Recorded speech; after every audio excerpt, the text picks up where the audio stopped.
Drawing as Discovery is an exhibition that really explores the breadth of the collection at MAG. We took this opportunity to bring about 100 drawings together. They really are some of the highlights of our collection. These are some of the most exceptional works we have. There are designers, there are builders, there are staff who hang the works on the walls, there are staff who frame them before they even get out here to be hung. There's a whole team of us that talk about some of the decisions, what we're sort of thinking, what are some ideas.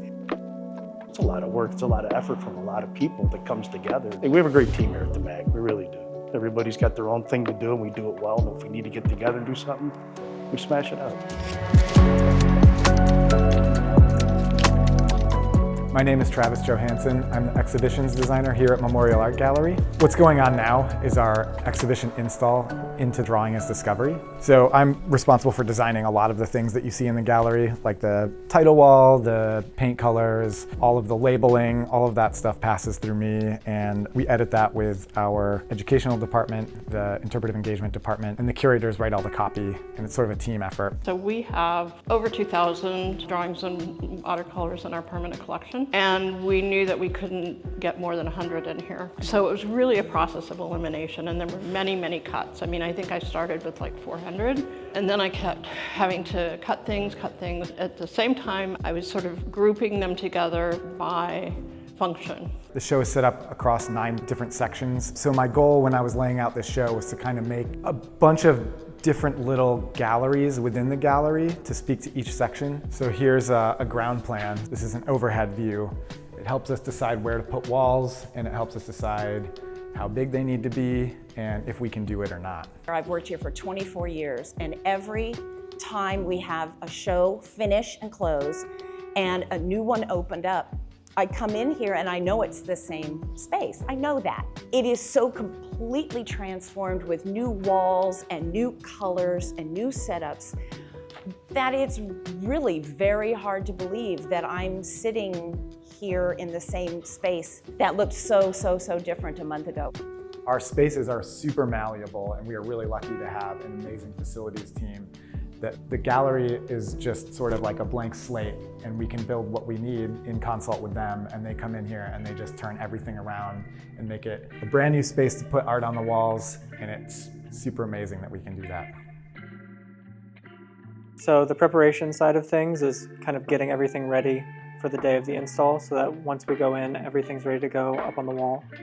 So we're in print storage, and this is where we store the majority of our works on paper collections. Our works on paper collection is the largest part of our collection. This room houses about 7,000 objects. All of the work that is in the drawing show is stored here permanently. We pull our works from storage, and once they come in here, I make sure that the mat is clean, clear from dust and debris, pull out our interleaving material, which protects the work while it's in storage, and cover it with a UV protective plexi. Then we put it in our standard frames, screw it up, and it goes on the shelf with all the others. I like the variation. There's this kind of slowness of being with the work, kind of looking it over, poring over every detail to make sure it's ready to go. There's also kind of the excitement and the pace of install, where we're getting everything up on the wall, everything's coming together really quickly. There's so much exciting stuff here. I think what I was most drawn to with this show was the section on studies of these sort of preparatory works, because that's sort of how I use drawing, is this sort of step in the process towards the final form. I mostly work with photography now, but I grew up drawing and painting. I took lessons as a kid, was always doodling in class, so it's always been a part of my life, and it's nice to see it put on the wall and really centered in the exhibition.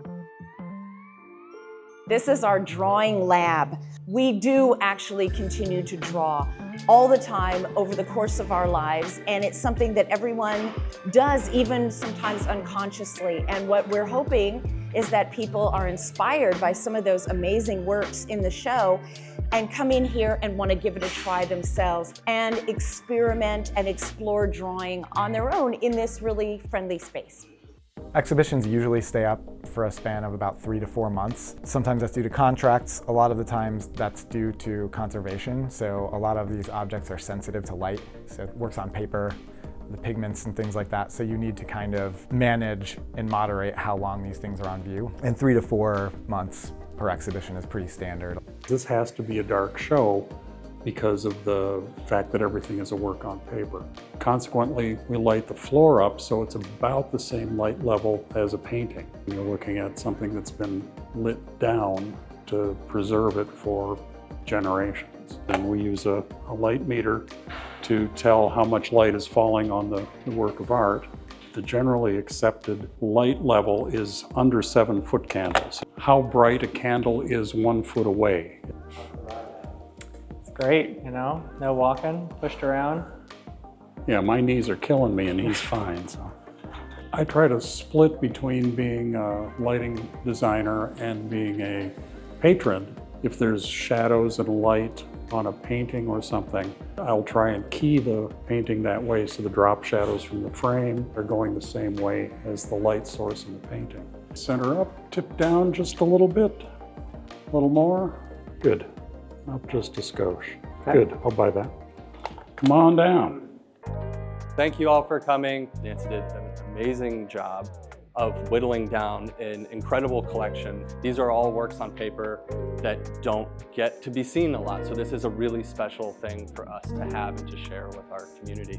This is like the climax of something that's been working so long, and then to get to finally see it, it's just so exciting. I'm the museum educator for School and Community Partnership, so we're really excited to get students in here to explore this as a part of their visit and then to be inspired for their art making. Yeah, and I'm a teaching artist here at MAC. We have this program called Kids Create. It's this drop-in program on Saturday mornings. I think 6 of the 8 projects are based on artworks here in the gallery. When you hear a curator talk about a show, they're obviously bringing a very specific perspective. And when you hear the exhibition team talk about the design element and sort of the layout of the space, when you talk to interpretive engagement and thinking about visitors and how they're going to access the art, you kind of hear different pieces along the way, but it's only when a show fully opens that you see how all of those contributions lead up to the finished product. And then for us, we get excited to think through the specific audiences that we work with and how we can make sure that this is something that they can enjoy and take advantage of. I think the idea of coming at this from a space where anyone can enjoy drawing, like you could be the novice off the street who doesn't think they're a drawer, or the fine artist who's got years and years of training, you can all come together into this exhibition and enjoy it in different ways and equally at the same time. And it's an exciting opportunity to show off our own collection. Yeah. There's a lot of things that I have not seen because they haven't been on view or I've heard about them, but to actually get to experience them yourself is really exciting.